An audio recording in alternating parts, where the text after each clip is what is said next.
So hello guys, आज हम ethics paper के एक 10 नंबर के क्वेश्चन को चेक करने जा रहे हैं और देखने जा रहे हैं कि कैसे किसी भी एथिक्स के क्वेश्चन को हम मल्टी डायमेंशनल वे में टैकल कर सकते हैं. और suddenly if we start some abruptive way, means some abrupt question, so how we can deal with that. So here is the first question. For effective corporate governance to take place with the upcoming year, why it is important to integrate?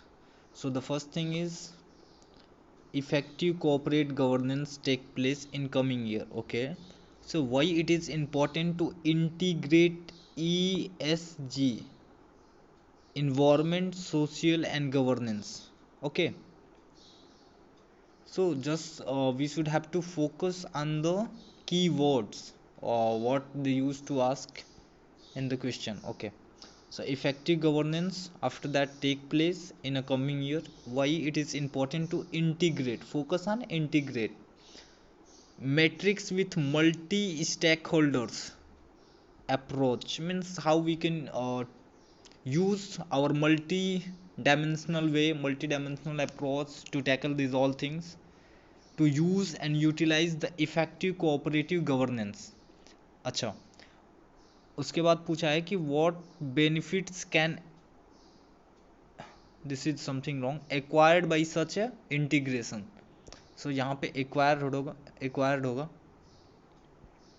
कभी कभी question में थोड़ा सा इधर उधर हो सकता है. सो बेसिकली आज हम बात करेंगे कि how we can tackle this question. So this is the copy of UPSC topper 2023. So before looking at how he used to write the answer, we're going to make a simply a mindset through which you can deal this question. So here we are talking about cooperative governance. Cooperative governance. So how we can integrate these all things. So cooperative governance, so you can use some keywords like by making it accountable and transparent, by including the moral values in the cooperative governance. So focus when we are going to talk about the cooperative, so there is somehow we think private parties. Okay, so by using and making them accountable, transparent, including the moral value, by standardized the level of their governance, and somehow we can use and also include some other words like by enhancing their integrity.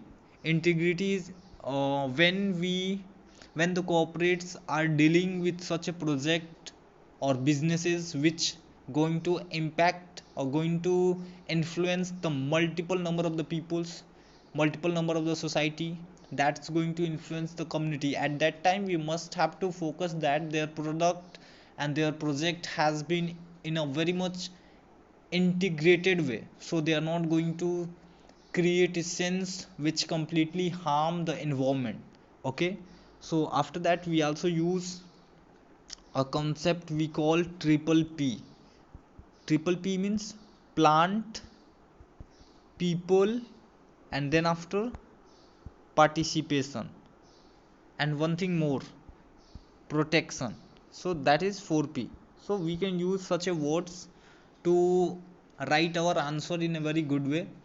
And after that we used to include them by making the corporates too much ethical, means by including the ethical values. And after that we can also use to say that or somehow we can make sure that the corporate must take effective participation in the governance process, because क्या होता है कि government के पास उतना पैसा नहीं होता है कि सारे फंड्स को अकेले वो फंडिंग कर पाए, जितने भी एनजीओ होते हैं, जितने भी अदर इंस्टीट्यूट होते हैं. So it was quite difficult for the government and the public services to handle all these things. So one topic you can also use to write the effective funding, you can write. Okay, so these are the things on behalf of me. So let's see ki how, what are the difference in a way of thinking of a normal student and thinking of a topper when they are writing the same question. So this is the much more important what I know. Okay,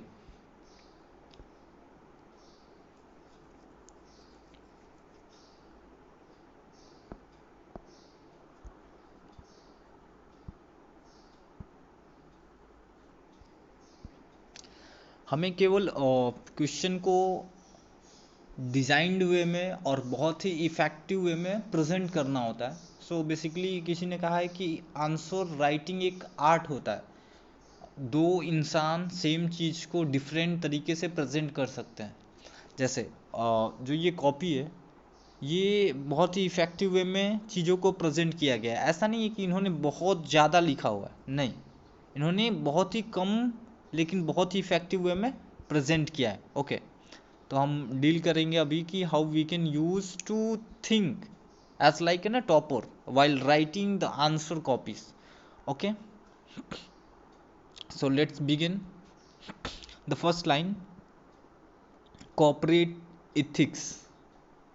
इन्होंने क्या लिखा है, देखो, corporate ethics, effective environment. You do not need to write a whole the complete line. So corporate ethics, that is possible through the effective. If you want to make the effective environment, for that we need to inbuild or include ethics in the cooperative governance. So the first introduction that completely based on this. Next one is that by doing or by including the ethics, what we want to do, we want to fulfill the spirit of equity and sustainability. देखिए, कोई भी cooperate है, अगर उसमें हम ethics को include करेंगे, तो इथिक्स को इंक्लूड करने से क्या होगा कि हम effectively environment, social and governance को काउंटर कर सकते हैं या फिर इफेक्टिवली यूटिलाइज कर सकते हैं. Okay, the same thing has been asked in the question. Okay, next one is that कि जब हमने इथिक्स को इम्प्लीमेंट कर दिया तो उसके बाद क्या मिला, तो basically that fulfil the spirit of equity and sustainability. Sustainability मतलब क्या, कि हम रिसोर्सेज को एक बहुत ही बैलेंसिव वे में और बहुत ही सस्टेन्ड अप्रोच में यूटिलाइज कर रहे हैं, ताकि वो प्रेजेंट के पॉपुलेशन के डिमांड को भी फुलफिल करे और अपने फ्यूचर के अपकमिंग जो फ्यूचर जनरेशन है उसके लिए भी बचा रहे. सो दिस इज थिंग.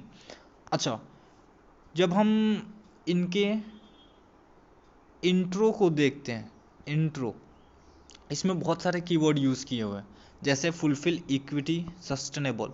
तो अगर एग्जामिनर इनको एक झटके में अगर मान लीजिए केवल इंट्रो पढ़े, so he was very much satisfied that कि the person who had written this copy well aware about the effectiveness of anything, not mean that effectiveness of the cooperative society, effectiveness of civil servant, effectiveness of governance, effectiveness of administrator, means he well aware how we can make a system to be effective.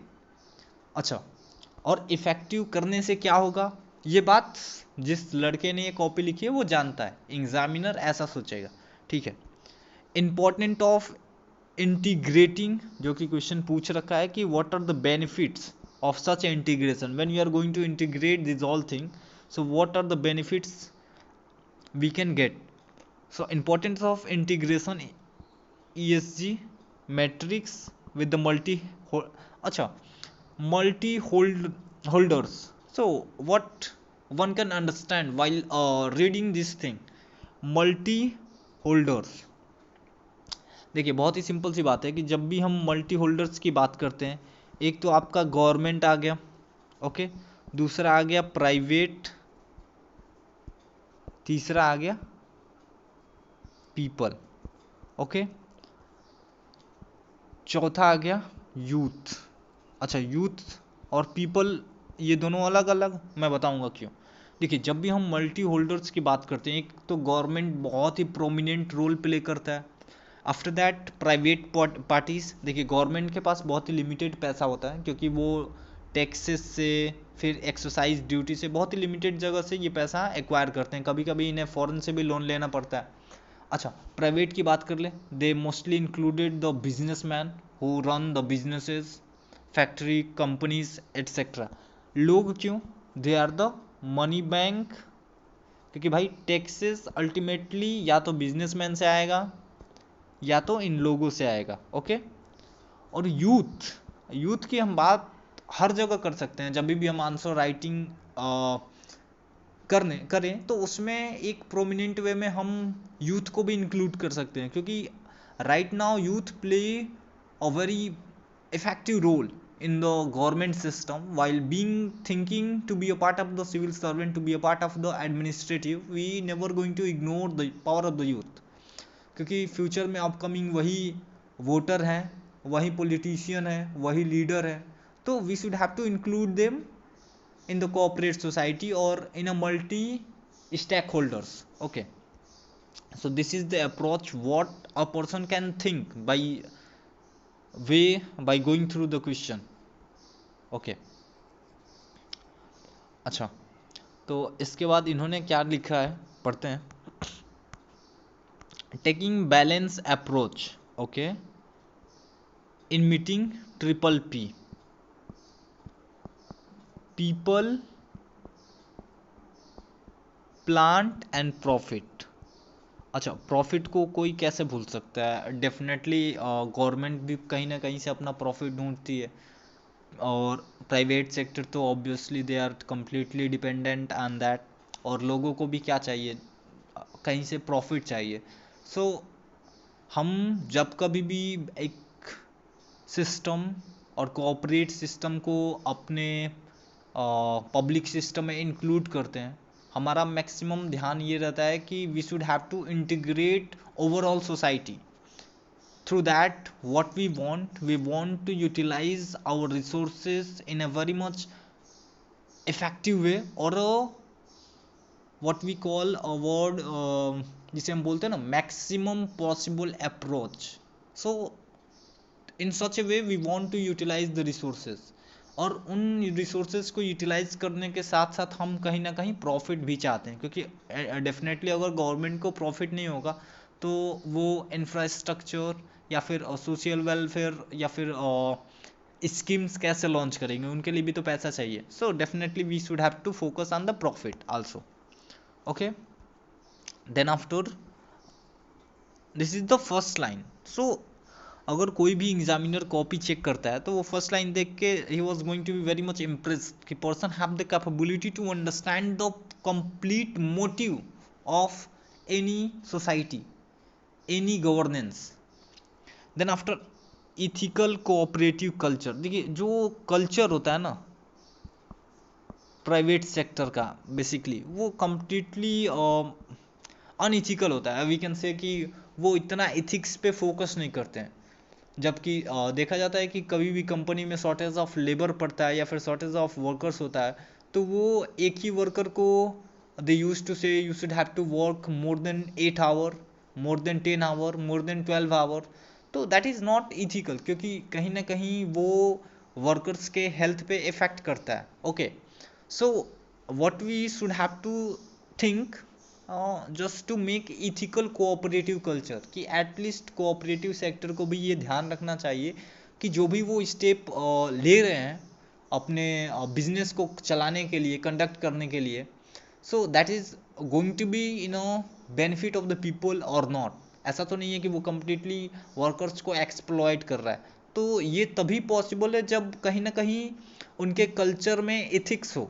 Okay, so ethics is main important in their culture. Okay, in their culture, so we should have to also focus on there, and I think this is the best answer, not best but yeah, possible best answer. So ethics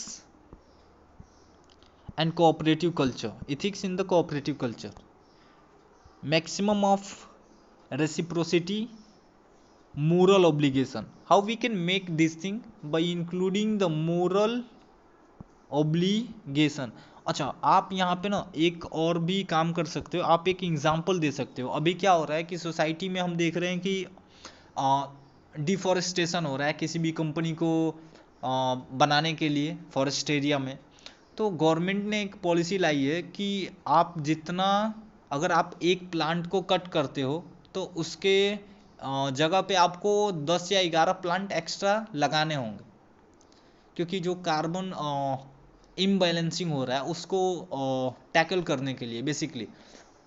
तो ऐसे approach होने चाहिए कि अगर उनके पास ethical वे होगा, they can understand कि एक हम बड़ा पूरा पेड़ को काट रहे हैं और एक जगह 10 या 12 छोटे छोटे पौधे लगा रहे हैं, तो वो कम्प्लीटली बैलेंस नहीं है.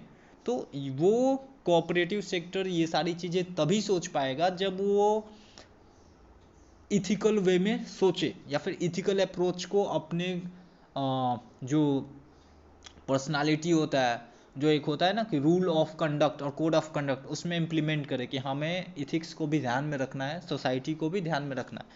तो हम यहाँ पे एक एग्जांपल दे सकते हैं, प्राइवेट एंड इन्वायरमेंट. वहाँ पे हम लिख सकते हैं डिफॉरेस्टेशन और deforestation and planting new tree. Okay, ये हम लिख सकते हैं. Okay, then after this is the second point. अब इसके बाद थर्ड पॉइंट क्या बोलता है कि प्रिवेलिंग इथिकल स्टैंडर्ड. अच्छा, कभी कभी क्या होता है ना कि उनके पास इथिकल स्टैंडर्ड तो होता है, लेकिन they are not going to be very much transparent. ऐसा नहीं होता कि वो इथिक्स रखते हैं लेकिन बायस्ड वे में रखते हैं. मतलब किसी के लिए अगर उनको पब्लिसिटी चाहिए तो they use to treat workers like they are god, means god for the company. और वहीं पे अगर हम हाइडन वे में देखें तो they just try to exploit the peoples. अभी जो सोशल मीडिया का ट्रेंड चल रहा है ना कि सोशल मीडिया प्लेटफॉर्म पे peoples use to act like an good people and while in their real life they use to act in a very abrupt way with their family. So this is the something how they try to act like a good people from an outer side, but from inner side they are very much unethical. We can say this thing. तो हम ऐसा कह सकते हैं कि वो ethical standard ना, ये कहीं ना कहीं ट्रांसपेरेंट होना चाहिए. ट्रांसपेरेंट इन द सेंस कि पब्लिकली होना चाहिए. ऐसा नहीं है कि आप बाहर से इथिकल हो और अंदर से अनइथिकल हो. सो this is something. Okay, so next one is, कहीं ना कहीं हमें वर्क कल्चर को भी इन्हेंस करना होगा थ्रू इंक्लूडिंग ट्रांसपेरेंसी. अच्छा, फोर्थ पॉइंट क्या कह रहे हैं, सस्टेनेबल डेवलपमेंट. देखिए, जो सस्टेनेबल डेवलपमेंट गोल होता है ना, उसको आप रट लीजिए. This is the best thing. If you can do something, just do it. Just learn the 17 ethicals, 17 SDG.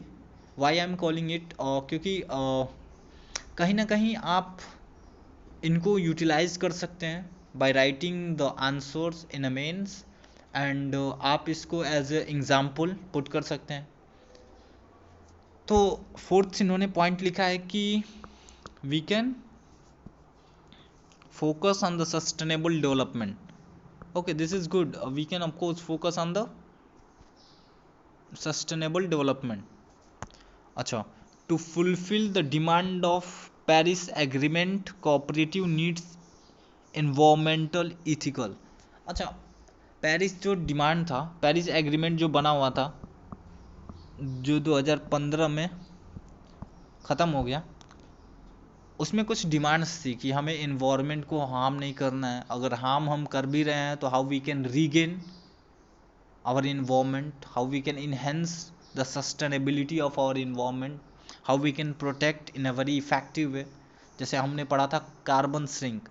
तो कहीं ना कहीं जो भी रिसोर्सेज होते हैं उसे हम सस्टेनेबल वे में यूटिलाइज करना या फिर डेवलप्ड करना, एक ये अप्रोच होती है किसी भी इंस्टीट्यूट की, कि हमें खुद को इस तरीके से इस प्लेटफॉर्म पे इस तरीके से वर्क करना है कि जो भी रिसोर्सेज हम यूटिलाइज कर रहे हों, that might be utilise, that must be utilized in a sustainable way. Okay, तो वो उस डिमांड को फुलफिल कर सकते हैं। नेक्स्ट इन्होंने लिखा है कि productivity via inclusiveness. Inclusiveness means what, we are going to include every sector of the society. ऐसा नहीं है कि हम किसी सेक्टर को इंक्लूड कर रहे हैं, किसी सेक्टर को नहीं कर रहे हैं, क्योंकि हमारा जो सोसाइटी है वो कम्प्लीटली डाइवर्सिफाई है। Okay, by improving the productivity, जब आप प्रोडक्टिविटी इंक्रीज कर दोगे तो definitely different sector of the society are going to participate in the cooperate sector. अच्छा, ये तो हुआ कि हम इंटीग्रेट कैसे कर सकते हैं। आप एक मिनट के लिए सोचिए कि हमें कोऑपरेट को इंटीग्रेट करना था अपने सस्टेनेबल डेवलपमेंट अप्रोच में, जिसमें हम ESG को मेन प्रायोरिटी पे रख रहे थे।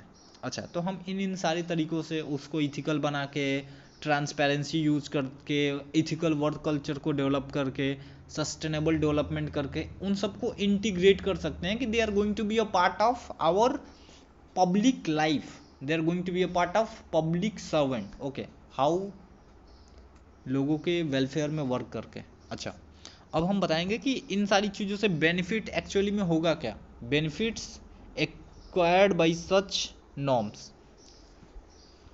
Accrued by. अच्छा, इन्वायरमेंटल, देखिए कुछ तो इन्वायरमेंटल बेनिफिट्स होगा। पहला सस्टेनेबल डेवलपमेंट, जो हमने पहले ही लिख दिया है। इन्वायरमेंटल कॉन्शियसनेस, कंज्यूमर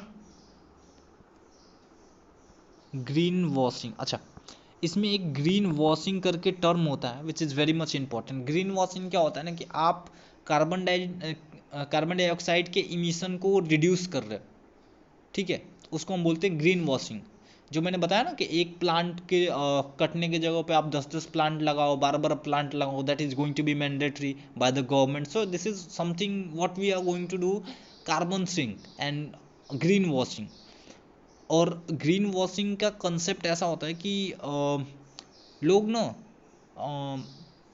अगर मान लो मेरी कंपनी कहीं प्लांट कट कर रही है, तो मैं, आजकल तो कार्बन बॉन्ड भी चल रहा है कि मैं कार्बन बॉन्ड परचेज कर लूँगा, मेरी रिस्पॉन्सिबिलिटी ख़त्म हो जाएगी। तो कहीं ना कहीं इन सारी चीज़ों से रिलेटेड होता है। So you can use this word. अच्छा, ये आप इन्वायरमेंट में अच्छे से पढ़ोगे, इन्वायरमेंट जो होता है ना उसमें, लिमिट क्लाइमेट चेंज। अच्छा, जब आप इन्वायरमेंट को सस्टेनेबल वे में यूज़ करोगे तो डेफिनेटली कहीं ना कहीं क्लाइमेट का जो चेंज है वो मिनिमाइज होगा, ठीक है। कार्बन डाइऑक्साइड का प्रोडक्शन कम होगा। जो भी हमारे ग्लेशियर्स हैं, ग्लेशियर्स वो दिन पर दिन पिघल रहे हैं। पिघलने से क्या हो रहा है कि सी लेवल राइज हो रहा है, और सी लेवल राइज होने से क्या, जितने भी आइसलैंड हैं वो कहीं ना कहीं इफ़ेक्ट हो रहे हैं, ठीक है। तो सबमर्ज हो रहे हैं, पानी में ही डूब जा रहे हैं। अभी तो श्रीलंका का भी यही हाल है, मालदीव का भी यही सबसे बड़ा इशू चल रहा है कि सी राइज इंक्रीज होने के कारण कुछ पोर्शन जो है पानी में सबमर्ज होता जा रहा है। तो वो सारी चीज़ें नहीं होगा, ठीक है। तो यहाँ पे आप केवल ये मत लिखिए कि इन्वायरमेंट है, वहाँ पे आप एग्जाम्पल भी दे सकते हैं कि कैसे सबमर्ज हो रहे हैं आइसलैंड, वो स्टॉप हो जाएगा। कैसे जो क्लाइमेट चेंज का इफेक्ट क्रॉप्स पे पड़ रहा है, कैसे जितने भी मानसून है, जो भी हम एब्रप्ट वे में मानसून का चेंजेस देख रहे हैं, कभी बारिश हो जा रहा है, कभी नहीं हो रहा है, मौसम के टाइम, मानसून के टाइम में बारिश नहीं होना, एब्रप्ट वे में ड्रॉप होना, ठीक है, ये सारी चीज़ें तो आप एग्जाम्पल मस्टली इसमें इंक्लूड कर सकते हैं, ठीक है। उसके बाद सोशल लाइफ में आप बात कर सकते हैं inclusiveness, minimise equality, this all things. Governance में बात कर सकते हैं कि गवर्नेंस को इम्प्रूव होगा, improve work culture, accountability, this that. SEBI ने मैंडेटरी कर रखा है sustainable and prioritising the work culture. आपको क्या पहले करना है ये भी ध्यान रखना पड़ेगा, ठीक है। सो this is the thing how a topper view the same question, look at the same question in a very different way. अच्छा, ओवरऑल बात करें तो देखिए, जिस तरीके से इन्होंने प्रेजेंट किया है अपने आंसर को, वो भी मतलब एक अट्रैक्टिव वे है, जैसे मैं देखता हूँ कोई क्या करते हैं कि they use to write their answer in like line by line in such a way like paragraph wise. नहीं, कोई नहीं पढ़ता यार। That is intro. इंट्रो का 4 line only for what, just for introducing your question, introducing the topic which is included in your question. After that you should have to choose a approach of like writing your answer in a point wise. Okay, कैसा लिखना, point wise, क्योंकि देखो examiner के पास ना इतना time नहीं रहता है, they don't have time to कि आपके सारे आंसर पढ़े, और वो इतने लेजी इंसान होते हैं यार, वो इतना ध्यान नहीं देते। अब इनका देखिए इतना इतना अच्छे से इन्होंने पॉइंट वाइज लिखा है, और ज़्यादा उन्होंने लिखा भी नहीं। यहाँ पे 3 पॉइंट, आफ्टर दैट यहाँ पे 2 पॉइंट ख़त्म, और लास्ट में बेनिफिट बता दिया, आंसर लिख दिया। अच्छा, एग्जामिनर चेक कैसे करेगा? चेक करने के लिए कुछ रूल होते हैं, जैसे रूल स्टार्टिंग में ही बताए गए हैं कि क्या क्या होता है। देखिए, लैंग्वेज आपका सही होना चाहिए, इंट्रोडक्शन होना चाहिए, कंक्लूजन होना चाहिए। तो देखिए बहुत ही सिंपल वे में आप देखिए, कंक्लूजन है ये और इंट्रोडक्शन है। अगर मुझे मार्क देना होगा तो मैं पहले तो इंट्रोडक्शन पे 1 मार्क दूंगा, ठीक है, 1 नंबर इंट्रोडक्शन पे। अच्छा, उसके बाद क्वेश्चन का डिमांड देखूंगा कि इन्होंने डिमांड जो अभी है उसे मीट किया है या नहीं, ठीक है। तो देखते हैं। So first he started writing by taking the topic of question, कि ठीक है भाई, ईएसजी को ऐसे ऐसे तरीके से हम अप्रूव कर सकते हैं by using the multi stakeholder. तो सही है ये चीज़ें। अच्छा, उसके बाद नंबर कैसे मिलेंगे, फाइनली नंबर की बात होती है। तो नंबर कैसे मिलेंगे ये तो डिसाइड होगा। चलिए, फर्स्ट पॉइंट पे अगर मैं नंबर देना चाहूँ तो this is for writing this half marks, and for making this there will be an half marks. ये मैं दे रहा हूँ, अगर कोई एग्जामिनर होता तो they just give 1/4 1/4। Okay, here ethical cooperative culture, यहाँ पे 1/2, political ethical standard and approach work culture 1/2, and after that this is sustainable development 1/2, Paris agreement इन्होंने लिखा हुआ, प्रोडक्शन एंड इंक्लूसिवनेस लिखा हुआ है, सो दैट इंक्लूड 1/2। तो इतना 1/2 इंक्लूड हुआ, हम बाद में चेक करेंगे कि नंबर कितना मिला है। सेकेंड पार्ट पे आते हैं। सेकेंड पार्ट पे इन्होंने इन्वायरमेंट में कुछ पॉइंट्स लिखे हैं, 2-3 पॉइंट लिखे हैं, तो definitely is going to award first by including 1/2 for choosing the topic like environment. और इसमें भी इन्होंने कुछ एग्जांपल दिए हैं, तो 1/4 प्लस 1/4 मैं दे सकता हूँ। ऐसे ही सोशल पे तो ये टोटल कितना हो गया, 1 मार्क्स। वैसे ही सोशल पे मैं 1 मार्क्स दे सकता हूँ, गवर्नेंस पे 1 मार्क्स दे सकता हूँ। तो यहाँ पे इनको मिले 3 मार्क्स। ओके, और ऊपर कितने मिले, 1 मार्क्स मिले यहाँ पे, हाफ हाफ 1 हो गया, 2 3 3 6 1, यहाँ कंक्लूजन पे 7, और यहाँ पे मिले हैं 8। So this is how the marks has been distributed. आपको कहीं भी ऐसा नहीं मिल जाएगा, कहीं 1/4 मिलेगा, कहीं हाफ मिलेगा। सो फाइनली इन्होंने जो आंसर लिखा है that 8 marks out of 10। I think this is the maximum marks. अब इससे भी ज़्यादा कोई काट ही नहीं सकता इसमें, मेरे ख्याल से, जहाँ तक मुझे पता है। So okay, this is our analysis of question. Okay, bye.